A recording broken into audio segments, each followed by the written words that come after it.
Listen to the Vibes. Welcome, everyone, to another episode of Listen to the Vibes. I'm very happy to welcome back Riz Story from Anyone. You played all the instruments on this album, right? Yes, I did. Played all the instruments, sang everything, wrote everything, produced, mixed, mastered, just made it by myself. The only other name on it that would have anything to do with music would be Jon Davison, singer of Yes. He sings some lead vocals on the song Symptom of the Miracle. And so he sings like the opening sections and I sing the middle section, then he comes back to the end. And I think that's the one song that you had heard before earlier. Yeah. He does an amazing job. He's got a beautiful tone, very John Anderson-ish kind of vibe. And it's great to collaborate with him because he was there when Anyone got started. It was one of the original founding members, him and Taylor Hawkins, of course. Right. So we weren't called Anyone at that time. We were still changing names every week, but that was really the essence of the beginning of Anyone. And some of those early songs still remain in the Anyone repertoire that I wrote together with Taylor and Wano. Dear Sylvia, from the first Anyone album, that was Wano's idea, his bass line, and a couple other ones, So it's great to have him come back after all these years. Those were the early 90s, late 80s, I think, early 90s.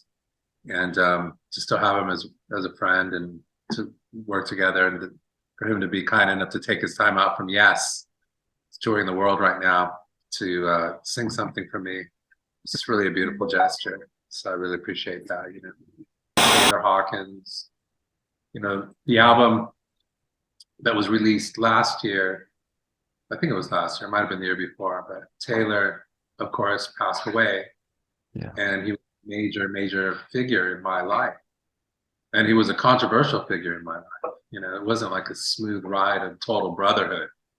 It was more like Paul McCartney and John Lennon, where we had major knockdown, not really technically fights, but some really big fights when we were working together. We were both very strong personalities. And like when you're like brothers, you're not holding back at all, you're not pulling punches, And then there were other times of extreme closeness. And of course, we worked together for years developing the sound that went on to be called Maximum Acid. We would, it's funny because we started and it was just me in control. And then by the time we were, done, Taylor and I had formed a band that would please both of us. He wanted to be heavy, I wanted to be really artsy and progressive.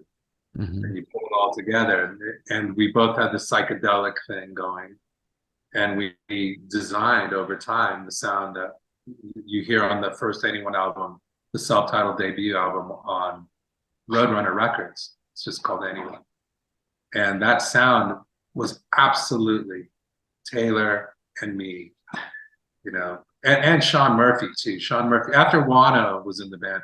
See, when Wano came on, again, John, I should start saying Jon Davison because nobody knows who Wano.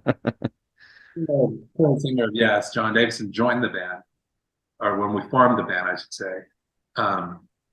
He was on bass, played a fretless bass. And, of course, Taylor was drumming and I was playing guitar and singing. And then I moved over to bass when Wano left and started singing and playing bass. And a guy named Sean Murphy, who recently passed away, too, right around the time Taylor died.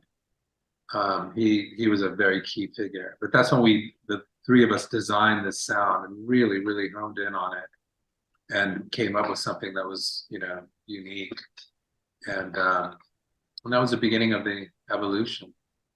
So there was that period, yeah. So that album called the Sylvia Sessions, because at that time we were calling ourselves Sylvia, after Sylvia Plath, the poet. So Sylvia was what we were called, and it was Anyone, really. The songs, we had Giving Thrills, which later was, many songs that we did turned out to be on the debut Anyone album on Roadrunner Records. Peace, Love, and Toxic, Giving Thrills, Dear Sylvia, a bunch. I could keep going.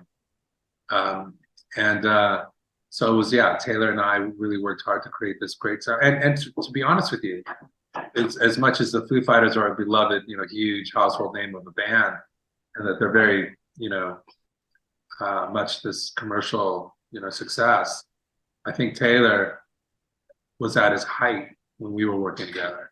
If you listen to the Sylvia sessions, you can hear his drumming is just, he's like a prog drummer. It's absolutely on fire. And we were going forward. And, he was elated about that music. He was so into it. He had it out. He was the reason why we had a following. He worked at a music store in El Toro, and we made the tape. I was still pretty reclusive, and I was homeless, you know what I mean? And just living under a pier or at my current girlfriend's house, But Taylor had it more together, and he worked at a music store. So he'd get a box of tapes, and every single person that came in, he'd shove it down their throat, So and next thing you know, when Sylvia would play, there'd be a big crowd there.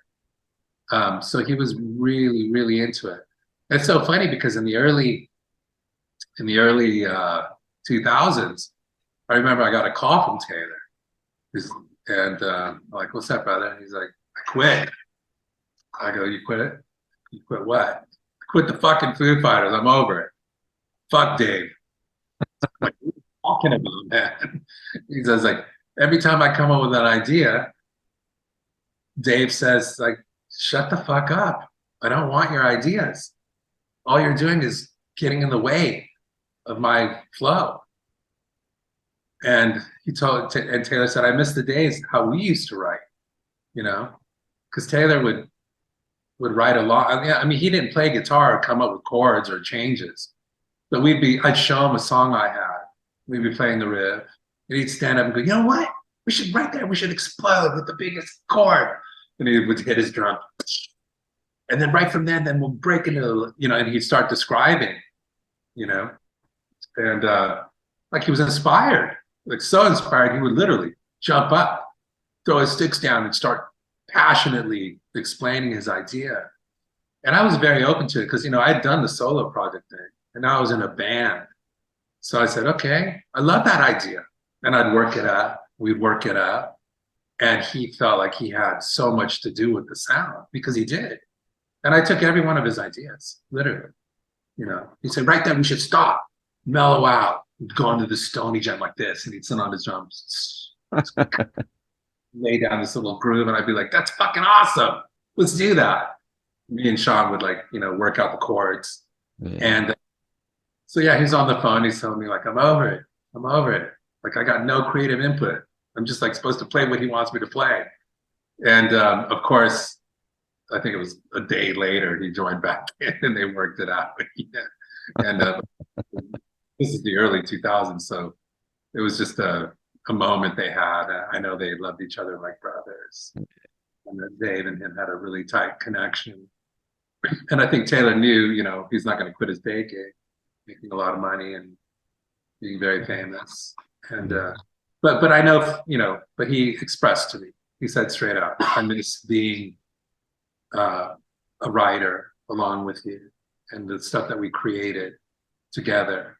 And when he felt like an integral part of the sound that we were doing.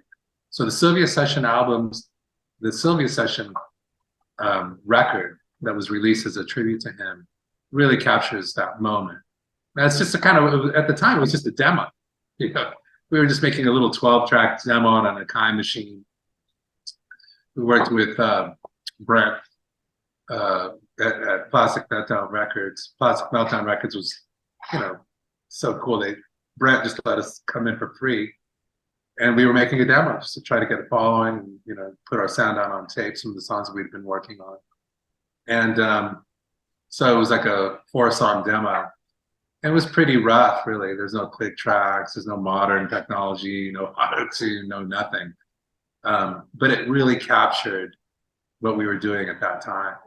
And when I got the masters and was able to remix it modern style and make it sound a little better, I was really thrilled. And it was very emotional to hear this, because when I was mixing that record, you got all the chatter in between the songs, and it was like I'm in the room again, It's 1993 again.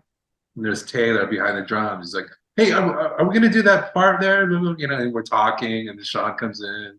Riz, you're an asshole, you know, just joking around. And because we used to just have a lot of good fun, you know, smoke a lot of bowls and just really get in the zone. And like I said, me and Taylor were living together at the time. We were like brothers. So mixing that record, I would hear the chatter in between the songs, and I'd hear me and Taylor talking. And it was very emotional. You know, he had just died, and really brought back the really beautiful memories of making music with Taylor and Sean, and, you know, coming up with that sound together. So that's a really special album. And I released it kind of in a blaze of obscurity. I didn't have a lot of funds available at the time to promote it. So I'm thinking about doing a re-release with a couple extra bonus tracks, because I have like 50 songs with Taylor playing. And this is his earliest recordings. And we're in a Prague Maximum Acid band, you know, so this is totally foreign to Foo Fighters sound. It's completely different, very progressive and artsy. So I'm going to probably release the Sylvia Sessions with a couple more songs on it, a couple more bonus tracks, maybe next year. Riz, man, thank you again for coming back on my show. I can't tell you how much I appreciate it. Well, thanks. It's great to talk to you again, and keep rocking over there, Kyle. Appreciate you, and thanks to all y'all out there. If you are new to the channel, I hope you'll come back. Hit that subscribe button for my regulars. You guys rock, because you make it possible for me to do this. Until the next one, everyone, please take care. Be kind to one another. God bless, and peace. Lost along the way.